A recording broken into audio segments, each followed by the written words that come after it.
더 늦기 전에 스스로 관리하셔야 합니다. 안녕하세요. 혈액순환의 모든 것을 알려드리는 혈관맨입니다. 당뇨 관리 어떻게 하고 계십니까? 다른 사람들은 어떻게 관리하는지 먼저 소개해 드릴게요. 아버지는 50대 중후반에 2형 당뇨 판정을 받았습니다. 젊었을 때 몸 쓰는 일을 하셔서 몸이 다 근육이셨는지 당뇨 판정을 받으셨으나 별도의 식단 관리는 안 하고 매일 먹는 당뇨약 한 알로도 당이 잘 관리되셨어요. 이게 문제였습니다. 아버지는 당 수치가 안정적이니 75살이 될 때까지도 식후 믹스커피도 드시고 달디단 사탕도 종종 드셨어요. 별다른 합병증 없이 수치가 안정적이다가 3년 전에 안군의 유리체 출혈로 한쪽 눈이 실명 위기까지 맞으셨어요. 이건 수술 끝에 회복되셨지만 그러고도 아버지의 생활 습관은 전혀 변동이 없으셨어요. 얼마 전 소변이 불편해 병원에 갔다가 전립선 비대증, 노인성 방광노화, 심한 당뇨로 배뇨 관련 신경 손상 셋 중 하나일 수 있단 말을 들었습니다. 소변줄을 꽂은 채 생활하신 지 이제 한 달이 다 되어갑니다. 노인 두 분이 한 집에 사는데 엄마도 80살이 다 된 판에 지금 와서 당뇨용 식단을 제공하라 할 수도 없고 엄마는 먹는 게 낙인분이라 아버지와 같은 당뇨 식단을 공유하라는 것도 너무 잔인한 일이고요. 이런 경우 아버지를 어찌해야 하나요? 젊어서도 못한 것을 지금에 와서 80이 넘어서 뭐 어떻게 할 수 있겠습니까? 연세가 들어 근육이 많이 사라져서 더욱 당 조절이 안 될 겁니다. 이렇듯 당뇨 관리는 본인이 관리 안 하면 주변에서 아무리 챙겨줘도 아무 소용이 없습니다. 식단과 운동이 당뇨에 좋다는 것은 알고 계실 겁니다. 그렇다면 구체적으로 어떻게 해야 하는 걸까요? 구독하고 시청하시면 당뇨를 이긴 사람들의 비밀을 알게 되실 겁니다. 이번 시간의 비밀은 당뇨를 이긴 사람들의 식사법입니다. 평소 술과 고기를 즐겨 먹던 김창규 씨. 가려야 하는 음식이 유독 많은 당뇨병 환자의 식단은 김창규 씨에게는 그저 지킬 수 없는 약속이었습니다. 그래서 그는 골고루 먹되 음식의 양을 조절하는 쪽을 선택했습니다. 먹지 마라 해서 그러면 이거는 요만큼만 먹으면 되겠다로 바꿨죠. 이전에 섭취하던 양에 비해 식사량도 간식도 반 이상 줄였습니다. 하지만 못 먹는 음식은 없습니다. 간혹 당뇨병 환자들이 먹는 것을 제한하지 않는 대신 운동을 더 열심히 하겠다 라고 말하기도 합니다. 그러나 식습관을 고치지 않고 운동만 해서는 절대 혈당을 떨어뜨릴 수 없습니다. 약한 당뇨병은 괜찮을지 모르겠지만 심한 당뇨병에선 식사 조절이 운동보다 우선입니다. 고령의 당뇨병 환자의 평소 식단을 살펴보면 문제가 되는 부분이 많습니다. 실제 하루에 섭취해야 할 단백질을 충분히 섭취하지 못하는 경우가 많습니다. 이런 인식은 국민건강영양조사의 단백질 섭취 실태 조사에서도 드러납니다.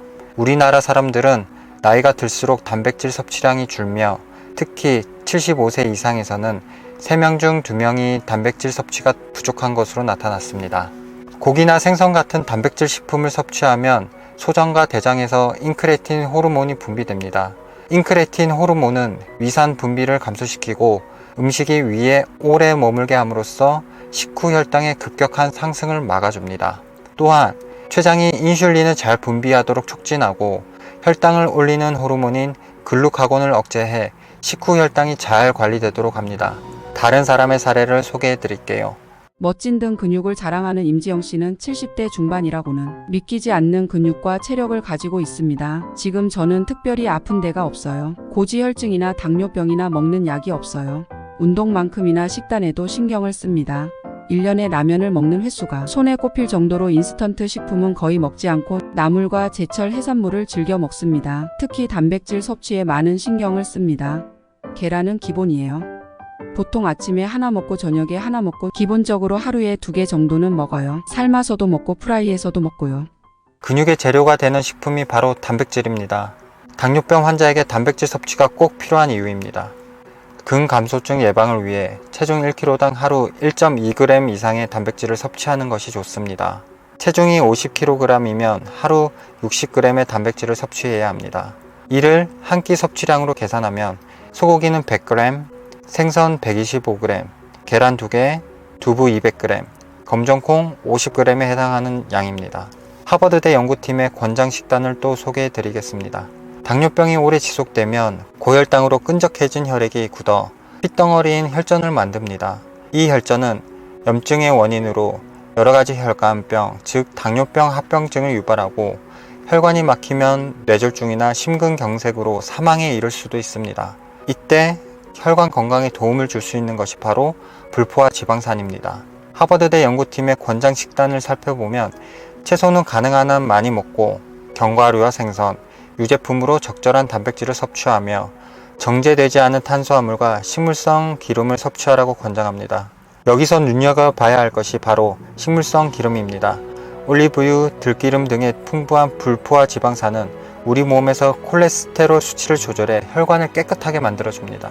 그 결과 혈압을 낮추고 심혈관 질환의 발생 위험을 줄이는 데 도움을 줍니다. 올리브유나 들기름 외에 등푸른 생선에도 연어, 고등어, 삼치 등 생선류에 들어있는 오메가3 지방산은 혈당 조절과 함께 혈중 콜레스테롤, 중성 지방의 조절에 도움이 됩니다. 자연식으로 챙겨 드시기 힘드신 분들은 제가 고정 댓글에 오메가3 고르는 법에 대해서 올려드렸으니 영양제를 드셔서라도 혈당을 조절하고 혈관을 깨끗하게 만들어야 합니다. 지금까지 당뇨병을 이긴 사람들의 식사법을 알아봤는데요. 저는 신부정맥 혈전증이라는 혈관 질환을 앓고 있습니다. 그래서 혈관에 좋은 정보들을 공부하다가 당뇨에 관한 공부도 하게 되었습니다. 여러분의 혈관 나이는 몇 살인가요? 혈관 관리하는 것이 당뇨를 잡는 방법입니다. 제 채널을 구독하시면 혈액순환에 도움되는 모든 정보 알아가실 수 있습니다. 내 건강 내가 스스로 지키고 좋은 정보 널리 알려주세요. 감사합니다.